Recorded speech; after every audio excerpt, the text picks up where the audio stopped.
Halo semuanya, pernah gatal-gatal tiba-tiba, hidung mampet, atau kembung setelah makan tertentu? Mungkin si kecil bernama histamin lagi bikin ulah. Hari ini kita kupas tuntas. Apa itu histamin? Bagaimana dia bekerja? Kenapa penting? Dan kapan dia jadi masalah? Yuk mulai. Histamin itu sebenarnya senyawa organik yang masuk kelompok biogenik amines. Kedengerannya ribet ya, tapi simpelnya, dia terbentuk dari asam amino histidin lewat bantuan enzim khusus. Di tubuh kita, histamin ini multitalenta banget. Dia jadi mediator sistem imun, neurotransmitter di otak, bahkan mengatur produksi asam lambung. Jadi satu molekul. Banyak kerjaan. Nah, siapa sih yang bikin histamin ini? Pemain utamanya adalah sel mast dan basofil.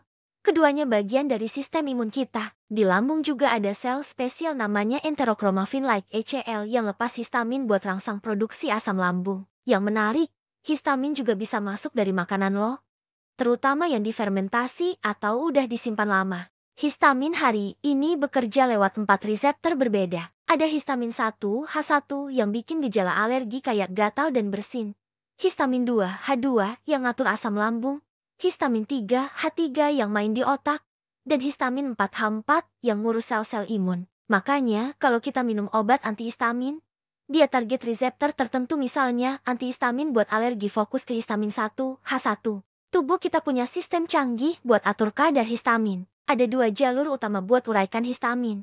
Histamin N-mesiltransferasa HNMT yang kerja di jaringan, dan diamino oksidase DAO yang fokus di pencernaan. Masalahnya, kalau salah satu sistem ini rusak, histamin bisa numpuk dan bikin macam-macam gejala. Bicara soal masalah, ada kondisi yang namanya histamine intolerance atau HIT.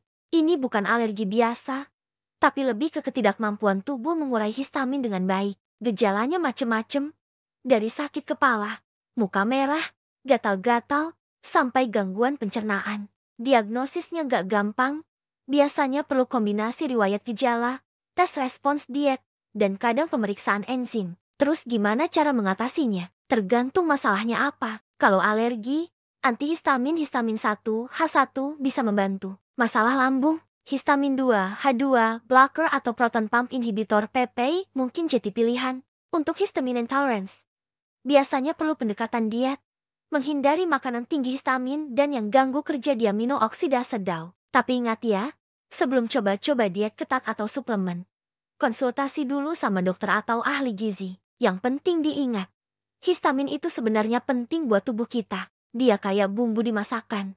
Kalau pas enak, tapi kebanyakan bisa bikin masalah. Makanya perlu keseimbangan yang tepat. Nah, itu dia pembahasan lengkap tentang histamin. Kalau video ini membantu, jangan lupa like, subscribe, dan aktifkan notifikasi ya. Tulis juga di kolom komentar. Apa pengalamanmu dengan alergi atau gejala yang mirip histamin? Sampai jumpa di video berikutnya. Tetap sehat dan bahagia. Dadah!